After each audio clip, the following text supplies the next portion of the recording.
Hi, Judith Reedy here at the Creative Zone, and today we're going to go on with our portraits.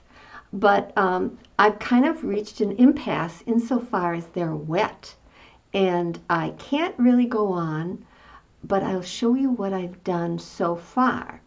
And so we have been looking at the classic way of making a portrait, the traditional way, where you have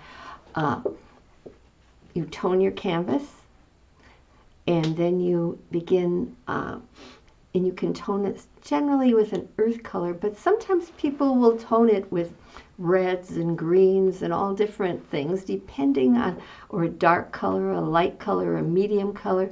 It all depends on what the foundational, what they're going to be, they imagine their end point is going to be. But for us, we just picked some three earth tones and earth colors, and we use that as our toning for toning our canvas. And then we took burnt umber and we began to draw with it. But let me just show you a little bit of what our project.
And so you kind of have to work with what you're given. I like to personally take my own photographs and set the light and everything, but in this case I was not able to do that, and so I have to use what I can. Now in this project I had, I'm going to show you here, this was one of them. Show it you right here, and I really think this one turned out pretty well. I really like this one, and I almost feel it's ready to start. So what I have here is I toned this with yellow ochre, and then the brownish color, the darker color, is burnt umber, and I'm just laying in the basic values, basic darks. Now what I'm going to do after it's dry, because it's not really dry, and if I started painting on top of it I would be lifting the color, and I don't want to do that, so I have to wait a few days. But I will be painting with white, and that was what I'll be demonstrating for you later this week if it's dry. Otherwise we're going to be doing some other project and come back to this one. So that's one that I'm pretty much ready to paint with the white. We'll put it over here. Then I have this one. Now this one I like, except I think her head at the top is a little not rounded off, so I have to remove some of this, and I think I'll have her shape, and I may need to adjust her chin a little bit, but otherwise I like this one as well. But it does, I think, need a little work on it, but it's too wet. And this one was the first one I did, and it's very pale, And I think that I like her head or forehead, but I think I might need to adjust her chin a little bit.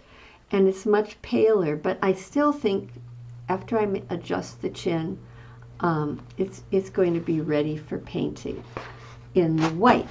And I'll be painting it semi-transparent, opaque with the white until I get like a perfect smooth surface. Then after that, I wait for that white to dry, and then I basically am going to glaze the skin colors so they're pink and light oranges and other peachy colors that are in her skin. And you will be able to see, and with the white, and I want to actually say it's not exactly white, it's white with a little bit of burnt umber mixed with it in different values. So where there's a darker area, I will be using the burnt umber in a darker value shade, and where I'll be using a lighter shade. And that's how I will be working on it. But they're not ready, because if you were to actually touch them now and start painting with them, you'd end up lifting the color, and I don't want to do that. I want to be able to have this dry. So I have to wait a couple days. But that's how that process is. Now, sometimes if an artist wants a really dark scene and they want to give a lot of drama, they'll put a really dark underpainting on. It might be like a really dark burgundy or green or something like that. And then they'll start painting with a brown, but it's a lighter value, and then they'll add the white at the end, and you'll have a lot more drama. But this, I want it more happy, gay kind of thing, so I didn't really want it that dark. So that's kind of my thinking about that. I think later, next time, because they're not going to be dry the next session, I think we're going to work on a landscape, a winter landscape, and maybe we'll do the underpainting for that. And then we'll come back the following week to working on the white. So when you're doing this type of painting, you generally have to be working on several paintings at the same time, because and that's very, you know, like if you're a watercolorist, sometimes you have to wait for an area to dry before you can go on to the next area you want to paint. So often artists will be working on several paintings at the same time. Well, this is also true in this case, in where I'm doing more of a grisaille and the traditional method of painting. So if I was doing wet into wet or a la prima painting with this portrait, I would just put the paint right on top of each other. But what I'm looking for is a real smooth, velvety quality, and I think this is the best method to get it. So these are basically tests for one that I'm going to be doing on a board, and this is the board I'm going to be using. I'm going to decide when I'm all done what color board. Now, you don't have to do it this way. I mean, you can just do it on the board right away, but I really wanted to experiment with the color palette and test it and see what colors I thought would create the mood that I really wanted for her. So I'll show you a little bit of the last video where we were working on doing this underpainting in with burnt umber. Let's see if I can.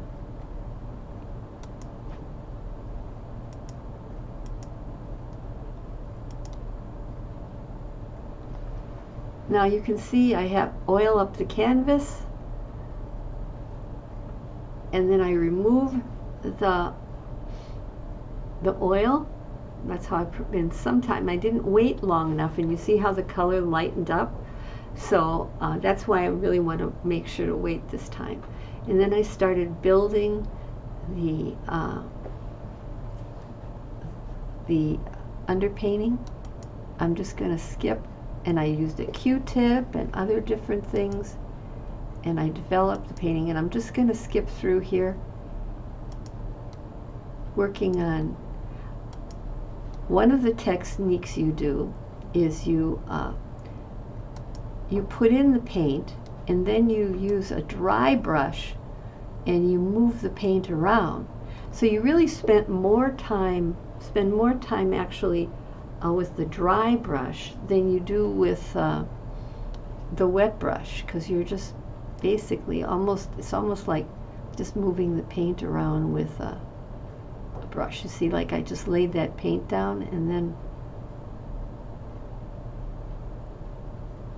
I'll use it, and you got a pretty good idea of how that works. Now you can see that that's how I basically did all those portraits. Every time I would come back to it, I'd oil up the canvas and then really remove it. And you notice the first time I did it, when I just started, I had a pencil drawing underneath, which I put on, and I put a little hairspray over it. I didn't mention that to you. And then I started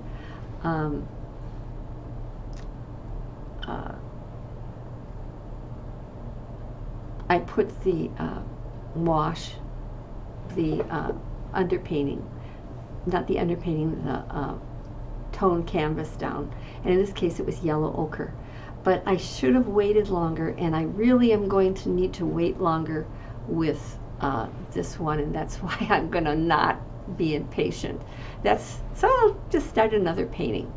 I know that some of you really are interested in knowing more about how to do these type of paintings and how you get the volume and the shapes and how to go about doing that. And I have an excellent course for you called Intermediate Color Principles, where we work in value and color, working with illusions of space and shape, and it really is part of my Mix Perfect Color Painlessly series, and I think you'll really find it helpful to really give you more experience doing that. And then, of course, those of you who are in my Color Foundations course, I want you to know I have a new unit where I added a new unit for you on flowers, where you're changing the hue but keeping the values the same, or the relative values the same. And I'm showing you how to do that with our color chart, and so that you're going to really have a lot of fun with that, and it's going to give you a lot of facility, because you don't have to copy what's there. You can actually change the colors, the hues, but you need to be, if you want to have a realistic painting, you need to be mindful of the values. And for those of you who basically don't know diddly squat about how to mix a color, I have a perfect course for you. It's called 7 Essential Simple Tricks to Mix Color. And like all my other courses, you can watch it online, on your laptop, on your desktop, on your iPad or your phone, anytime. And if you have any questions, just come to my Facebook page and ask me, or email me, and I'll be happy to answer your questions. You're going to get a basic I'm going to give you what are a warm and cool of each of the 3 primaries. I'm going to explain to you why I use warm and cool primaries, and how we select the ones to create glowing secondary colors, like how to make a glowing purple, how to make a glowing green, how to make a glowing orange, which are secondary colors. And how, if you don't want that, what you can do, how you can select different neighboring colors to mix that secondary color, or you can use tints, tones, and shades, or complements to adjust that color to give it the feeling and the exact hue that you're looking for. And I explain that, and I also talk to you about color vibration. And you know, you get all of that information for only